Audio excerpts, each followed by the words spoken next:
এই শৰ্মা কি আপনাৰ দেখোন একো খা খবৰ নোহোৱা হৈছে খা খবৰ মানে আজি 2-3 মাহ ধৰি বিছনাতে পৰি আছো, দেহা বেয়া হৈ গৈছে, মানসিক টেনচন কিয় মানে হেৰি কৰা হৈছে, মানে কিবা কেং কেং হেং কেং কৰা হৈছে।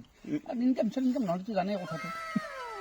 তিৰিৰো কি হৈছে জানা না, তিৰিগিলা আজিকালি মতাগিলাৰ ইনকাম নহ'লে অলপ বেলেগ ধান্দা লোৱা হৈছে। সেইটোৱেতো সমস্যা হৈছে।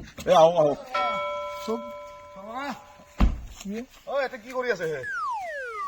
মস্ত ডাঙৰ এটা ডেকৰা আনছো, লাল পৰা ডেকৰা 1.5 কেজি মান ওজনৰ। খানা খাব লাগে ঘৰত। খানা অ। কোনে বনাব? কিয় বানাব কোনে খানাটো? আপোনালোকৰ বৌ নাই? বৌয়ে অ নাই। বৌ নাই নেকি? তেনেহ'লে নহ'ল দে খাবা, আহো দে। বৌ নহ'লে খানা খাব নোৱাৰি তাৰমানে। এই শৰ্মা এই তপনৰ পেটৰ কামততো আপুনি ধৰিব পৰা নাই। মই ধৰিব নোৱাৰাকে নাই, মই ইমান আগজা নহয় নহয়। এই আপোনাৰ মিছেছৰ লগত অ তাৰ এই তিৰিটি চলিছি। হয় অ কি কোৱা? গমই পোৱা নাই। বা খুব নাম লৈ থাকে ৰবা। এই দৰকাৰী যে 10,000 টকাকে পইচা পাইছি, অ। মই পইচাটো লৈ অলপ চিন্তা কৰিছো। মই ক'লো কি বোলে 10,000 টকাটো মোক দিয়ে, অকণমান মই দোকানখন টুকটাককে চলি আছো, অলপ মাল চাল আনো। অ তাক বোলে ইহে কৈছে তাৰমানে পইচাটো মোক দিবা। তপনই এটাই তেজাল ডেকৰা খুৱাব আপোনাক।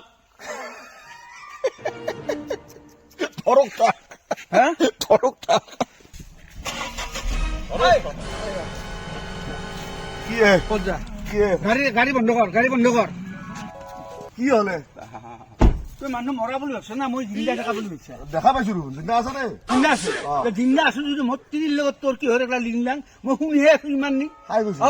কাই কৈছি তই মোৰ তাকে যে মুৰ্গী মাংস লৈ যায় নে কি মূৰা আনিছা তোৰ? হা এই মালো লৈছা আনি পেলাই মই খাওঁ মানুহৰ কাৰণে মোক ফিটিং কৰি পেলাই তই এইটো লিলি মাইটো ক'ত ঠিক পাইছা? হা বই নহ'লে তই তাৰমানে ভিতৰত না তই বুজি পাইছা নে নাই?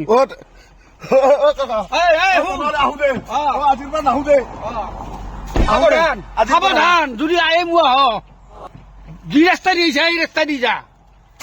আৰু তাইকো মই আজি ঘৰত যাই দি আছো শিক্ষা গেলানি চাওঁ সি মোৰ বাটত লৈও দিবা পাৰে। এই দেশীয়ে শৰ্মা এই নহয় চাওঁ ৰ বেটা এই বুদ্ধি কৰি তপনক খেদলো, ৰাস্তাৰ পৰা আউট কৰলো। এতিয়া মোৰ এন্ট্ৰি হব ঘৰত।